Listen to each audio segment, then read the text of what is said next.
Wishing very good evening, everyone. Now it's 4:20 o'clock. I understand that since morning 9 o'clock, or some of the students they reached here means in our campus at 10 o'clock. Since 10 o'clock early in the morning, you people have been sitting till 4:20. It means that continuously 6 hours you people have been having the atmosphere of this, plenty type of performances, plenty songs, and as well as the speech which the performers they have expressed before you all. Having such kind of tolerance, that's not easy in this generation. As far as my experience is concerned, I have been having close eyes towards all the performers and all the students among the UP. Not even in UP, apart from the UP, there are more states where I have visited and I have seen the students. They are not such kind of tolerant. They always feel boring when it comes to appreciating the speeches, when it comes to appreciating the thoughts of the people.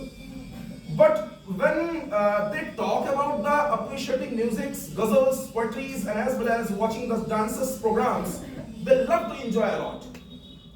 But after today's event, this is the 1st of Jan 2025, if this is the starting, and in this starting I have seen such kind of the decorum, the disciplined atmosphere that is maintained by you all, today I am getting the hope that our Balrampur, it is going to change itself very soon.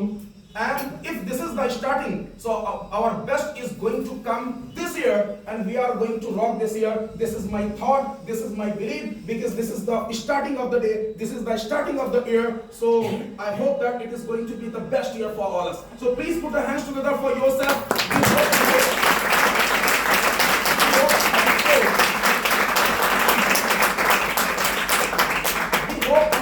God, that as we had been having such kind of atmosphere on the first day of the year, we are going to have the same thing continuously. That must keep on going the whole year, and finally next year in 2025 on the 31st or the first day of the 2026, we would be having the same atmosphere again with the same zeal, but our position, our knowledge will increase. Definitely it would be increasing, and we would be on the another sky. So again, please get a hand, put your hands together for such kind of dream which you have been seeing and which you are going to achieve this year. Please put your hands together for yourself.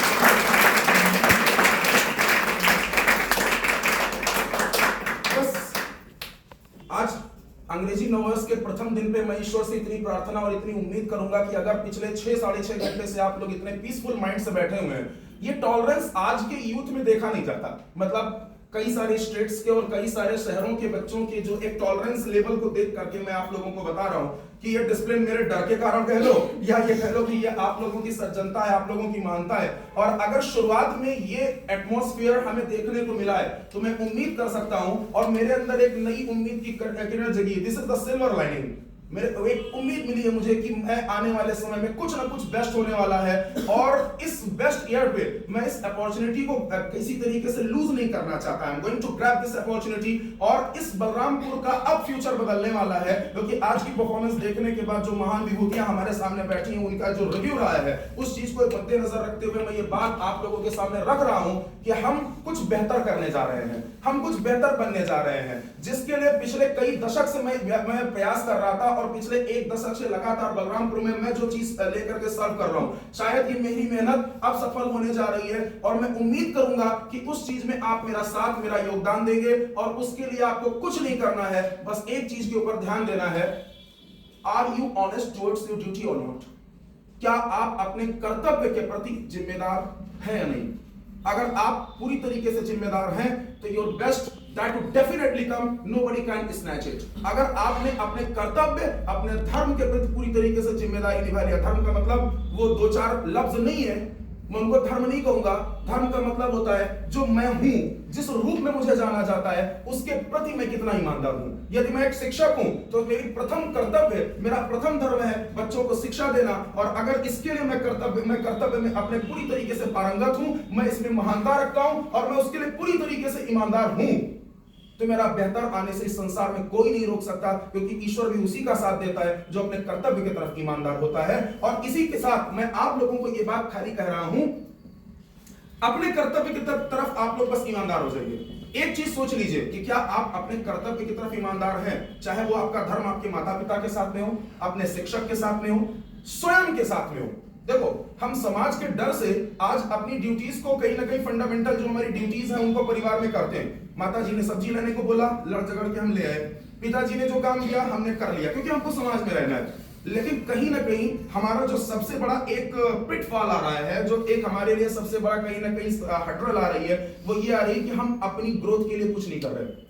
मैं आप सब लोगों के बीच में, ये जो 50, 60, 70 लोग बैठे हुए हैं, मैं इन लोगों से एक प्रश्न करूंगा, मुझे बताने की जरूरत नहीं है क्योंकि मैं ये चीज जानता हूं और आप लोग इस पर शायद कभी विचार नहीं किए। अभी एक परफॉर्मर रईस सर ने एक बात बहुत अच्छी बात कही थी कि अगर आपको जीवन में ग्रोथ पाना है तो सबसे पहले आपको ये पूछना चाहिए कि आप अपनी ग्रोथ के लिए क्या कर रहे हैं। यही प्रश्न मेरा आप सबसे, आप अपनी ग्रोथ के लिए क्या कर रहे हैं? What you people are doing with yourself for your growth. पैसा कमाना is not a growth, degree लेना इज नॉट अ ग्रोथ। अगर आपसे कोई पूछे कि डिग्री, अगर मैं डिग्री को एक पहचान मानूं तो इंटरमीडिएट और ग्रेजुएशन क्वालिफाइड होने के बावजूद भी जो बेसिक चीजें हैं वो आपसे जब पूछी जाती हैं आपके सब्जेक्ट की, आप उसको बताने में अनेबल हो जाते हैं। कहीं ना कहीं वो कोई ना कोई कमी है, कहीं ना कहीं वो एक बड़ी समस्या है और इसीलिए आपकी ग्रोथ रुकी हुई है। आप अपने विकास के लिए क्या कर सकते हैं या क्या कर रहे हैं, ये प्रश्न आपको कहीं ना कहीं सोचना पड़ेगा। ज्यादा बातें करके मैं टाइम स्पॉइल नहीं करूंगा क्योंकि मुझे पता है बहुत देर से बैठे हुए हो, हालांकि पेट भरे भूखा हो, आपका पेट भर गया होगा थोड़ा बहुत हल्का फुल्का आप लोगों को कहीं ना कहीं, लेकिन एक समय होता है परिवार में जाने का, घर वाले इंतजार कर रहे होंगे। लेकिन इस बात में मेरे विचार जरूर करिएगा कि आप अपने व्यक्तिगत ग्रोथ के लिए क्या कर रहे हैं। अगर किसी एक व्यक्ति ने आपसे पूछ लिया आज से 5 साल पहले 2020 में जब लॉकडाउन लगा था, तब आप लोगों ने बड़े सपने देखे थे कि लॉकडाउन ना होता तो मैं ये करता, मेरा ये काम चला गया, मेरा ये काम बर्बाद हो गया, मेरा ऐसा काम नहीं हुआ। और लॉकडाउन के बाद आज 5 साल लगभग हो चुके हैं। लॉकडाउन के बाद अगर हम ठीक से देखें तो 3 साल 4 साल तो बीत ही चुके हैं। इन 4 सालों में आपकी व्यक्तिगत ग्रोथ क्या रही? भले मैंने पैसे नहीं कमाए, भले मैंने कोई डिग्री नहीं ली, लेकिन हर आदमी का उम्र बढ़ती है, उम्र के साथ साथ उसका अनुभव बढ़ता है और उसमें उस अनुभव के आधार पे वो अपने पुराने दिन से अपना कहीं ना कहीं कंपैरिजन करता है। क्या आपने कंपैरिजन किया? अगर नहीं किया तो आप सिर्फ दिन पर दिन बूढ़े हो रहे हैं और अपनी जनसंख्या घटाने का काम करने जा रहे हैं, बाकी कुछ नहीं। कुछ दिन में ऐसा समय आएगा जब इस भारत के जनसंख्या में आपका नाम कहीं ना कहीं हट जाएगा और कोई आपको पहचानेगा भी नहीं कि आपने क्या किया है। अगर आपको अपना नाम उस जनसंख्या की लिस्ट में भी डाल के रखना है तो ध्यान रखिएगा कि आपको अपने लिए काम करना पड़ेगा। मैं एक प्रश्न करना चाहता हूं आप लोगों से, विचारणीय प्रश्न है, ये एक परसेप्शन हो सकता है मेरा। चाइना के वुहान शहर में लॉकडाउन लगा, क्यों लगा? क्योंकि कोरोना वायरस वहां पे फैल चुका था। जैसे मान लीजिए कानपुर में आपका कोविड फैल गया, लेकिन सरकार की इतनी कड़ी पॉलिसी, इतनी तरीके से कि बगल में 20 किलोमीटर दूर उन्नाव है, क्या ऐसा संभव है कि वहां पे कोरोना न फैले? नहीं, बिल्कुल भी संभव नहीं। क्यों? क्योंकि कोई ना कोई व्यक्ति किसी न किसी चुपके चापके रास्ते से कहीं ना कहीं जा आ सकता है, या शायद पानी के माध्यम से या बैक्टीरिया के माध्यम से। हवा से भी कोरोना फैलता था, फैलेगा ही फैलेगा। लेकिन वुहान के अलावा दूसरी किसी जगह पे यह वायरस क्यों नहीं फैला? क्योंकि वुहान को टारगेट किया गया था। उस समय का सबसे पॉपुलेटेड कहीं ना कहीं एरिया था चाइना का, और चाइना वाले खुद सोच रहे थे कि हम अपनी पॉपुलेशन को कम कर दें, और उसके लिए हम अगर कम करेंगे तो कहीं ना कहीं मानवाधिकार और तरह तरह की चीजें बैठी हुई हैं। तो उसको कम करने के लिए उन्होंने एक तरीका निकाला, वो था कोविड वायरस। उनके 50,000 लोग मर गए, 2 लाख लोग मर गए। अमेरिका के कितने लोग मर गए? उनका क्या हुआ? काम आसान हो गया। कुछ दिन में अगर ऐसी आपकी जनसंख्या बढ़ेगी और भारत का अचीवमेंट कुछ नहीं रहेगा तो हर देश ऐसा करने के लिए मजबूर हो जाएगा। या शायद ये मेरा अपना विचार हो सकता है, पर हम उस दुर्गम और कहीं ना कहीं उस दुर्लभ परिस्थिति के लिए अपने आप को तैयार रखें कि लोग हमारे सामने ऐसी परिस्थिति डालने के लिए मजबूर भी ना हो पाए। और उसका सिर्फ और सिर्फ एक तरीका है, वो है अपनी अचीवमेंट अब अपना सिलेक्ट कर लीजिए और उसके ग्रोथ के लिए काम करिए। क्या आप सोच सकते हो, मतलब होने को तो इस संसार में बहुत कुछ हो सकता है, लेकिन अगर कभी भी कोई डिसीजन लेना हो, कोई भी एक ड्रास्टिक स्टेप, एक सख्त कदम लेना हो, तो इस शहर के जाने माने किसी भी व्यक्ति के खिलाफ क्या वो आसानी से लिया जा सकता है?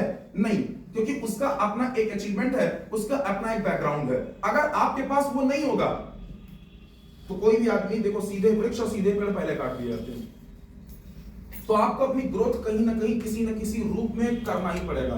मैं अगर बलरामपुर में पिछले 2017 से लेकर आज तक की अपनी जर्नी देखूं तो शायद मैं आर्थिक रूप से वो मजबूती नहीं रखा जो मुझे पाना चाहिए था, लेकिन जो एक परिवर्तन मेरे अंदर आया वो परिवर्तन शायद बहुत बड़ा परिवर्तन है। उस परिवर्तन को एक मनुष्य के रूप में या खाली एक कह सकते हैं एक अनुभवी व्यक्ति के रूप में देखा जा सकता है, उसको शायद समझाया नहीं जा सकता। आप अपना सबसे पहले एक गोल सेट करें। आज जैसे जितने भी बच्चे यहाँ पर परफॉर्मेंस दिए हैं, उन्होंने अपना एक गोल सेट करके रखा था कि मुझे अच्छा परफॉर्म करना है, और उसके लिए वो प्रयासरत थे। जो प्रयासरत थे, जिन्होंने पूरी मेहनत किया, वो रिजल्ट पाए। और जिन्होंने कहीं ना कहीं कोई ना कोई कमी की, उसका सबसे बड़ी गलती थी कि उनका रेगुलर न रहना, इस चीज को बहुत ही लाइटली ले लेना, और दूसरी सबसे बड़ी चीज कि उसके लिए पूरा प्रयास न करना। ये तीन कमियां थी जिसकी वजह से आज वो और ये कंपटीशन आपकी लाइफ को डिसाइड नहीं करने जा रहा है। Don't consider this competition is going to decide your life and your future. ये एक रिसेंबल कर रहा है मात्र आपके जीवन में आने वाली चुनौतियों का, कि अगर आप इसी तरीके से अपने काम में लापरवाही करेंगे तो अपने जीवन की हर चुनौती में आप ऐसे ही फेल होते जाएंगे। और अगर आपको अपनी चुनौतियों को पार करना है तो उसके लिए कभी भी किसी चुनौती को हल्के में नहीं लेना है। Don't take it lightly. उसके लिए अपनी कमर कसिए और पूरा जोर लगा दीजिए, क्योंकि कोई भी चुनौती और कोई भी आपका प्रतिद्वंदी कितना शक्तिशाली है, ये परिस्थिति आने पे ही पता चलता है, उससे पहले नहीं पता चल सकता। तो प्यारे बच्चों, मेहनत करते रहिए। और मेरा जो बस एक विचार है कि इस शहर में, अभी मैंने आप लोगों को एक बात कहा था कि जीवन में गाइडेंस बहुत बड़ी चीज होती है। आदरणीय, हम लोग प्यार से उनको पांडे दादा कहते हैं। दादा इसलिए क्योंकि दादा जो होता है, जैसा सौरव गांगुली को लोग क्रिकेट में दादा कहते थे, हम लोग दादा कहते हैं।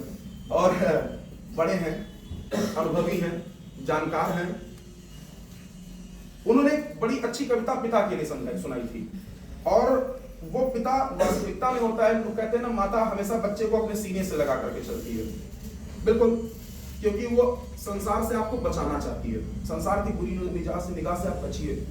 पर पिता जो होता है वो अपने बच्चे को कंधे पे खड़ा करता है, क्योंकि वो चाहता है जहां तक मैं नहीं देख पा रहा हूं, मुझसे आगे तुम देखो और मुझसे आगे तुम बढ़ो। ये पिता की सोच होती है। तो पिता की तरह ही जो एक मार्गदर्शक होता है, वो जीवन में बहुत ही अतुलनीय होता है, क्योंकि उसका कभी कोई रिप्लेसमेंट नहीं ले सकता। माता बहुत अच्छी गाइड हो सकती है, लेकिन शायद उस तरीके से नहीं जिस तरीके से पिता, क्योंकि वो अनुशासन करके थोड़ा सा कड़ुआ बन के आपके साथ, लेकिन वो आपका हमेशा भला ही चाहता है। और उस पिता की क्षति जो होती है, वो जीवन में बहुत बड़ी क्षति होती है।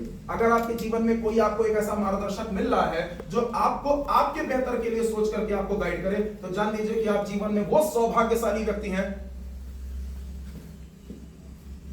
जो शायद अभी भी इस दुनिया में बिखरे हुए हैं, जिनको शायद कोई पूछने वाला नहीं, उनके आगे पीछे कोई नहीं। तो आप अपने आप को एक सौभाग्यशाली व्यक्ति मान करके उनका सौभाग्य प्राप्त करिए, क्योंकि ये जीवन में इतना आसान नहीं है। इसके लिए मैंने भी जीवन में बड़ा